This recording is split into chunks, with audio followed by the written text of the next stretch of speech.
Hello students, welcome to you at physics classes. हम लोगों ने इलेक्ट्रोमैग्नेटिक इंडक्शन स्टार्ट किया था और इलेक्ट्रोमैग्नेटिक इंडक्शन के फर्स्ट लेक्चर में हम लोगों ने मैग्नेटिक फ्लक्स और फैराडेज एक्सपेरिमेंट के बारे में चेक किया था। अब हम लोग इलेक्ट्रोमैग्नेटिक इंडक्शन को कंटिन्यू करेंगे और आज के हम लोग टॉपिक जो फर्स्ट टॉपिक चेक कर रहे हैं, हम लोग इलेक्ट्रोमैग्नेटिक का डेफिनेशन पहले चेक करेंगे और उसके बाद Faraday's laws of electromagnetic induction पर कॉन्सेंट्रेट करेंगे।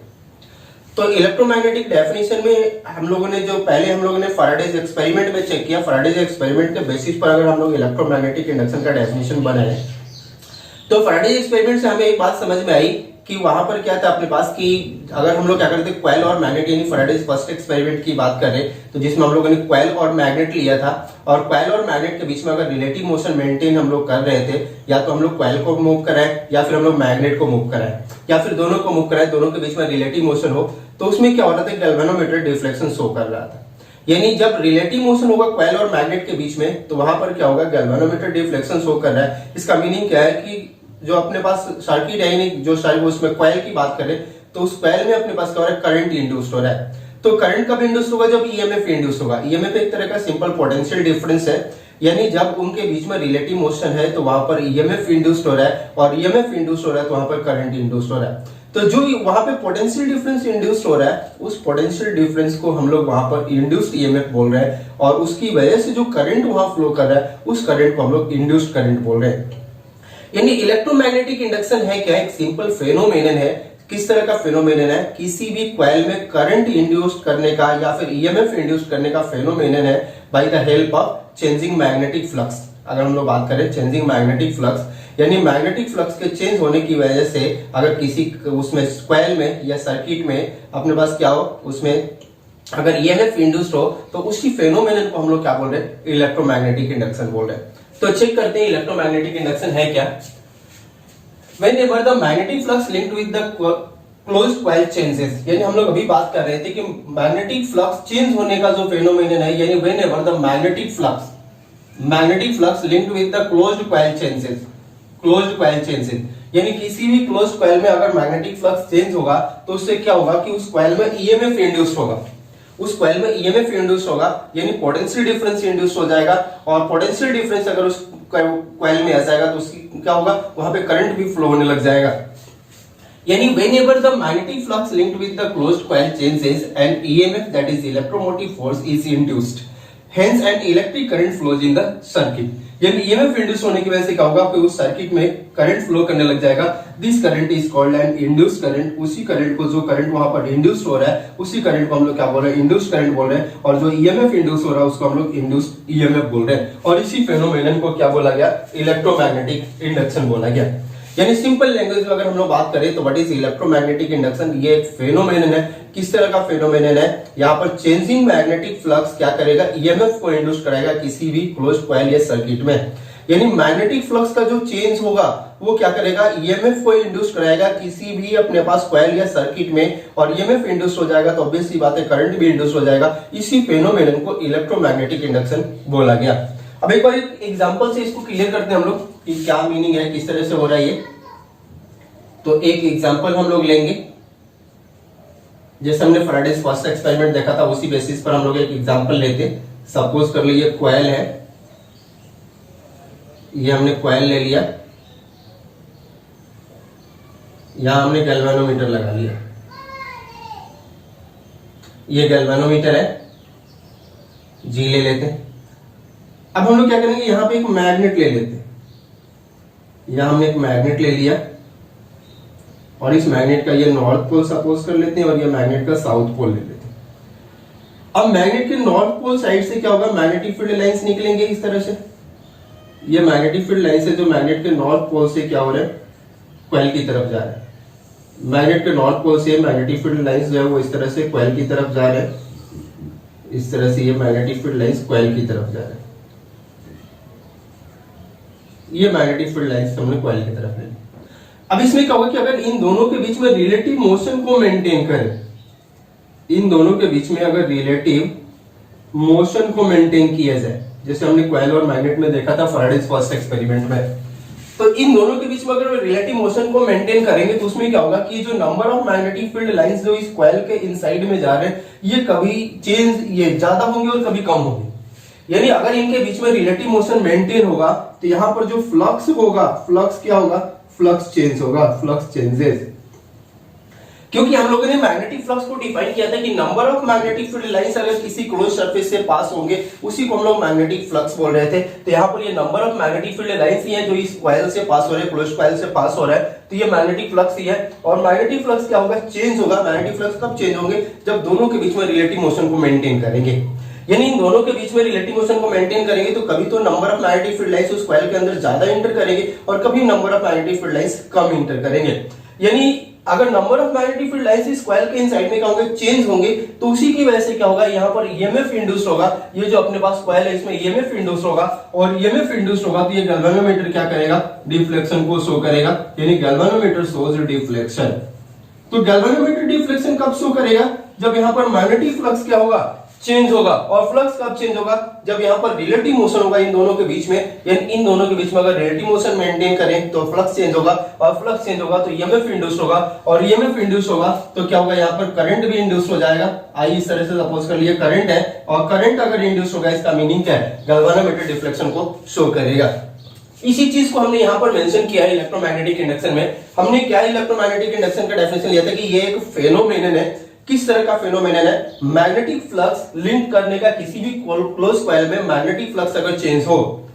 यानी इलेक्ट्रोमैग्नेटिक इंडक्शन एक ऐसा फेनोमेनन है जो क्लोज्ड कॉइल में या सर्किट में अगर मैग्नेटिक फ्लक्स को हम लोग चेंज कराए तो हम लोग यहाँ पर मैग्नेटिक फ्लक्स को चेंज करा रहे हैं। यानी इस मैग्नेट और कॉइल के बीच में अगर रिलेटिव मोशन मेंटेन करें तो number of magnetic field lines उस कॉइल में कभी ज्यादा जाएंगे कभी कम जाएंगे।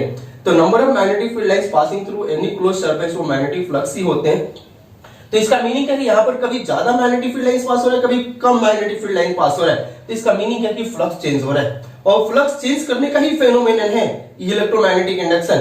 तो फ्लक्स हमने चेंज करा दिया, उसकी वजह से क्या हो रहा है कि अगर फ्लक्स चेंज करने की वजह से वहां पे क्या हो रहा है कि अगर उसमें ईएमएफ इंड्यूस होगा तो ईएमएफ सपोज कर ले इस कॉइल में, यानी इस कॉइल में अपने पास क्लोज सर्किट में ईएमएफ इंड्यूस हो गया और ईएमएफ इंड्यूस हो जाएगा तो वहां पे करंट भी इंड्यूस होगा। तो हमने सपोज कर लिया कि आई करंट यहाँ पर इंड्यूस हो चुका है और करंट इंड्यूस होगा तो इससे क्या होगा कि वहां पर गैल्वेनोमीटर डिफ्लेक्शन को शो करेगा। इसी फेनोमेनन को क्या बोला गया, इलेक्ट्रोमैग्नेटिक इंडक्शन बोला गया।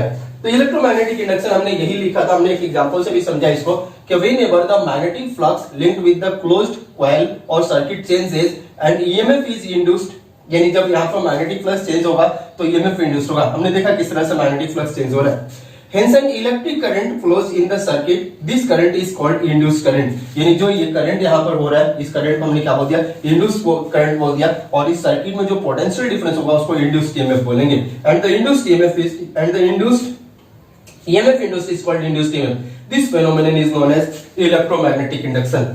तो इलेक्ट्रोमैग्नेटिक इंडक्शन के डेफिनेशन को हमने अच्छे से चेक किया। अब हम लोग क्या करेंगे, लॉज ऑफ इलेक्ट्रोमैग्नेटिक इंडक्शन पर कंसंट्रेट करते हैं। और फैराडे ने दो लॉ दिया था इलेक्ट्रोमैग्नेटिक इंडक्शन का, वन बाय वन करके Faraday's law of electromagnetic induction पर आएंगे। और फैराडे ने दो लॉ दिए थे इलेक्ट्रोमैग्नेटिक इंडक्शन के लिए। और फैराडे का मेन टारगेट क्या था कि जिस इंड्यूस्ड करंट की हम लोग बात कर रहे हैं कि जिस फेनोमेनन से वहां पर ईएमएफ इंड्यूस्ड हो रहा है या फिर करंट इंड्यूस्ड हो रहा है, तो उन ईएमएफ को या करंट को किस तरह से कैलकुलेट किया जाए, इसी के बारे में फैराडे ने अपने लॉ दिया था। तो फैराडे ने फर्स्ट लॉ में ये बताया था कि अगर हम लोग क्या करें, मैग्नेटिक फ्लक्स को चेंज कराएं किसी भी क्लोज्ड कॉइल या सर्किट में तो ईएमएफ इंड्यूस्ड होगा। यानी यही था फैराडे का फर्स्ट लॉ कि whenever there is a change in magnetic flux through any coil और circuit, through any closed coil और circuit, then EMF is induced in the closed circuit. यानी अगर हम लोग क्या करें, मैग्नेटिक फ्लक्स को किसी भी क्लोज्ड कॉइल या सर्किट में चेंज करें तो मैग्नेटिक फ्लक्स चेंज होने की वजह से क्या होगा, वहां पर ईएमएफ इंड्यूस्ड होगा। यही सिंपल सा एक स्टेटमेंट था फैराडे का फर्स्ट लॉ। सेकंड लॉ में फैराडे ने क्या किया कि जो इंड्यूस्ड ईएमएफ वहां पर इंड्यूस्ड हुआ, जो भी ईएमएफ इंड्यूस्ड हुआ, उस इंड्यूस्ड ईएमएफ को कैलकुलेट कैसे किया जाए उसका एक फॉर्मूला बनाया फैराडे ने अपने सेकंड लॉ में। तो फैराडे ने सेकंड लॉ में उस ईएमएफ इंड्यूस्ड का क्या किया, वहां पर उसने मैग्नीट्यूड फाइंड आउट किया कि मैग्नीट्यूड क्या होगा, तो उसी के बारे में वहां पर उसने फॉर्मूला बनाया। तो सेकंड लॉ का स्टेटमेंट फैराडे ने क्या दिया कि जो ईएमएफ यानी the magnitude of induced EMF, जो ईएमएफ है इंड्यूस्ड ईएमएफ, उस ईएमएफ का मैग्नीट्यूड क्या होगा, यानी the magnitude of induced EMF is directly proportional या फिर इक्वल टू भी बोल सकते हैं। The magnitude of induced EMF is equal to rate of change of magnetic flux through the closed coil और सर्किट। यानी जो ईएमएफ है उस ईएमएफ का मैग्नीट्यूड क्या होगा, वो rate of change of magnetic flux linked with the coil के क्या होगा, इक्वल होगा। यही उसने क्या किया, आपने सेकंड लॉ में बताया। तो हमने दोनों का स्टेटमेंट यहाँ पे मेंशन कर रखा है। अगर फैराडेज फर्स्ट लॉ की बात करें, ये Faraday law of electromagnetic induction first law की बात करें, तो whenever magnetic flux linked with the closed circuit changes and EMF is induced in the circuit. ये तो अभी हम लोग इलेक्ट्रोमैग्नेटिक इंडक्शन में बात कर रहे थे। यानी क्या होगा कि जब तक मैग्नेटिक फ्लक्स किसी भी क्लोज्ड कॉइल या सर्किट में चेंज होता रहेगा, जब तक किसी क्लोज्ड कॉइल या सर्किट में मैग्नेटिक फ्लक्स चेंज होता रहेगा, तब तक ही ईएमएफ इंड्यूस होगा। अगर इस मैग्नेटिक फ्लक्स का चेंज हम लोग क्या कर दे, कांस्टेंट कर दे, तो ईएमएफ इंड्यूस नहीं होगा, यानी ईएमएफ इंड्यूस जीरो हो जाएगा। तो उसने फर्स्ट लॉ में ये बताया कि ईएमएफ इंड्यूस होने के लिए मैग्नेटिक फ्लक्स का चेंज जरूरी है। यानी जब तक मैग्नेटिक फ्लक्स चेंज होता रहेगा तब तक ही ईएमएफ इंड्यूस्ड होगा और तब तक ही क्या होगा, उस सर्किट में करंट फ्लो करेगा। जैसे हम लोग मैग्नेटिक फ्लक्स के चेंज को क्या कर देंगे, कांस्टेंट कर देंगे, तो वहां पर ईएमएफ इंड्यूस्ड क्या हो जाएगा, जीरो हो जाएगा। नेक्स्ट उसने सेकंड लॉ में बताया कि ईएमएफ इंड्यूस्ड यानी जो भी ईएमएफ इंड्यूस हो चुका उस इंड्यूस्ड ईएमएफ को कैलकुलेट कैसे किया जाए। The magnitude of induced EMF in a closed circuit is equal to rate of change of magnetic flux linked with the circuit. यानी हम लोग क्या करेंगे, उस इंड्यूस्ड ईएमएफ का मैग्नीट्यूड कैसे कैलकुलेट करें, वो किसके इक्वल होगा, वो rate of change of magnetic flux के इक्वल होगा। अब यहां पर इसका मैथमेटिकल डेफिनेशन पर बात करते हैं। सपोज कर ले, लेट ई जो है अपने पास वो इंड्यूस्ड ईएमएफ है, इसको हमने इंड्यूस्ड ईएमएफ ले लिया और फाई हमने क्या कर लिया, फ्लक्स ले लिया, फाई को हमने फ्लक्स ले लिया। तो according to the statement of Faraday second law के स्टेटमेंट के अकॉर्डिंग क्या होगा कि मैग्नीट्यूड ऑफ इंड्यूस्ड ईएमएफ यानी modulus of induced EMF that is magnitude of induced EMF, ये क्या होगा, rate of change of magnetic flux के इक्वल होगा। यानी टाइम रेट ऑफ चेंज हमने क्या कर लिया, निकाल लिया। और यही क्या है अपने पास फैराडे सेकंड लॉ का मैथमेटिकल डेफिनेशन की हम लोग बात करें। अगर उस कॉइल में, जिस कॉइल या सर्किट की हम लोग बात कर रहे हैं, अगर उस कॉइल या सर्किट में n नंबर ऑफ टर्न्स है, यानी if coil has n turns, अगर n टर्न्स है तो अब मैग्नीट्यूड ऑफ इंड्यूस्ड ईएमएफ क्या होगा, तो n से मल्टीप्लाई कर देंगे तो n d phi by dt आ जाएगा, n d phi by dt आ जाएगा। यहां पर d phi है क्या, d phi को हम लोग क्या करते हैं, कांस्टेंट के टर्म में हम लोग phi 2 माइनस phi 1 भी ले सकते हैं, या फिर इसे phi final minus phi initial भी ले सकते हैं। यानी ये फ्लक्स ही है कि इनिशियल फ्लक्स कितना था, फाइनल फ्लक्स क्या है, उन दोनों का चेंज क्या है, कि ये चेंज इन फ्लक्स है। जो d phi हमने ले रखा वो क्या है, चेंज इन फ्लक्स है, चेंज इन फ्लक्स हमने ले रखा है।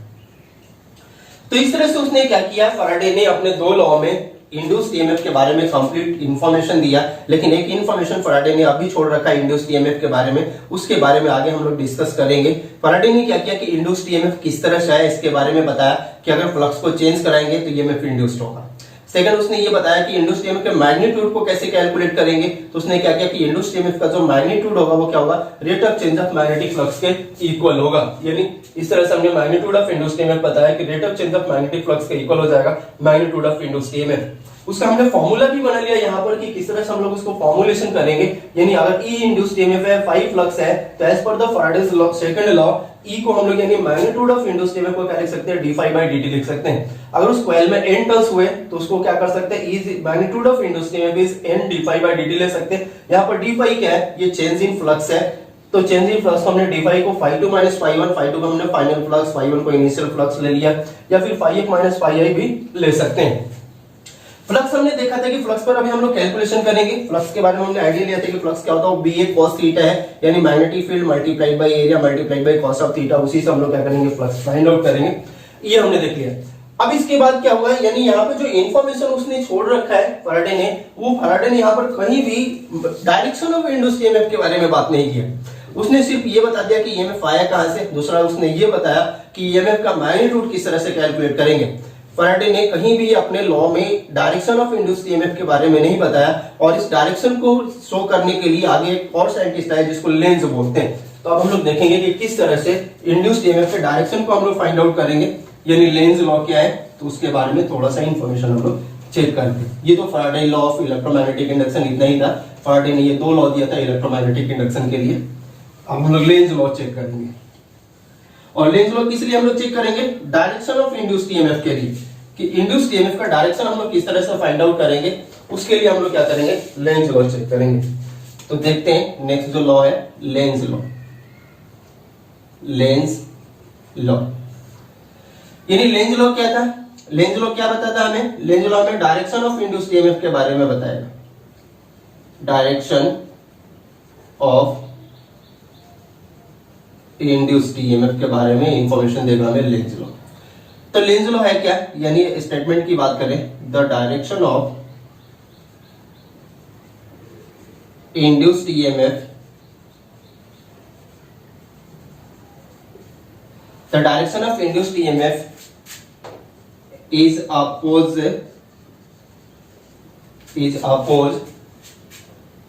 that which produces it,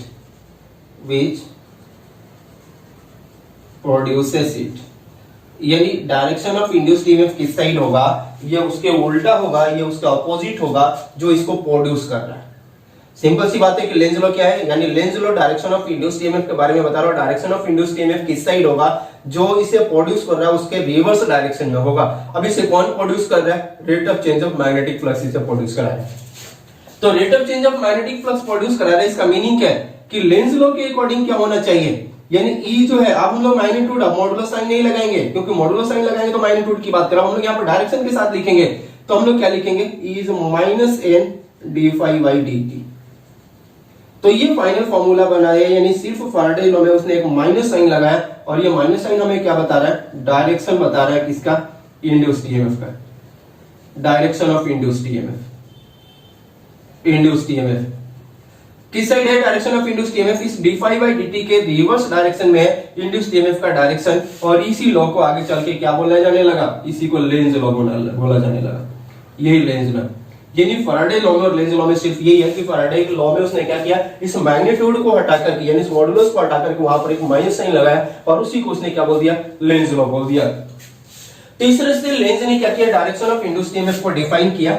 किस तरह से हम लोग इंड्यूस्ड ईएमएफ के डायरेक्शन को डिफाइन कर सकते हैं, अब हम लोग थोड़ा सा और इसको एक्सप्लेन करेंगे और उस पर चेक करेंगे कि क्या है कंडीशन है, किस तरह से हमें यूज करना है। तो अभी हम लोगों ने देखा कि जो फाइनल अपना फॉर्मूला बन चुका है इंड्यूस्ड ईएमएफ कैलकुलेशन के लिए, जो फॉर्मूला हमने बनाया इंड्यूस्ड ईएमएफ कैलकुलेशन के लिए, वो फॉर्मूला क्या आ चुका है, वो फॉर्मूला आ चुका है minus N D phi by D T, या फिर हम लोग इसको minus N phi two minus phi one by T भी लिख सकते हैं। Phi two minus phi one by T भी हम लोग क्या कर सकते हैं, इसको लिख सकते हैं।